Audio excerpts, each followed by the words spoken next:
ہمارے چینل کو سبسکرائب کریں اور بیل آئیکن کے بٹن کو دبائیں۔ ایزی پیسہ اکاؤنٹ ایک ایسی سہولت ہے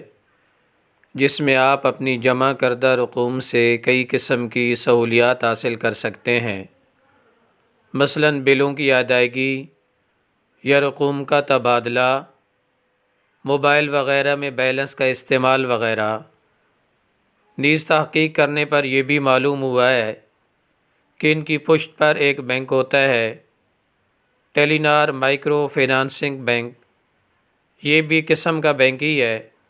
کہ جس میں عام طور پر چھوٹے سرمایہ داروں کی رقوم سود پر رکھی جاتی ہیں، اور اس میں سے چھوٹے کاروباروں کے لیے سود پر قرض بھی دیا جاتا ہے۔ اس کی فقہی حیثیت یہ ہے کہ اس اکاؤنٹ میں جمع کردہ رقم قرض ہے، اور چونکہ قرض دے کر اس سے کسی بھی قسم کا نفع اٹھانا جائز نہیں ہے، اس لیے اس قرض کے بدلے کمپنی کی طرف سے دی جانے والی سہولیات وصول کرنا اور ان کا استعمال کرنا جائز نہیں ہے۔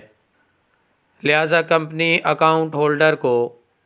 اس مخصوص رقم جمع کرانے کی شرط پر یومیہ فری منٹس اور میسیجز وغیرہ کی سہولت فراہم کرتی ہے، یا رقم کی منتقلی پر ڈسکاؤنٹ وغیرہ دیتی ہے، تو ان کا استعمال جائز نہیں ہوگا، اس لیے کہ اس اکاؤنٹ میں رقم رکھوانا در حقیقت قرض ہے، اور قرض دینا تو فی نفسی ہی جائز ہے، لیکن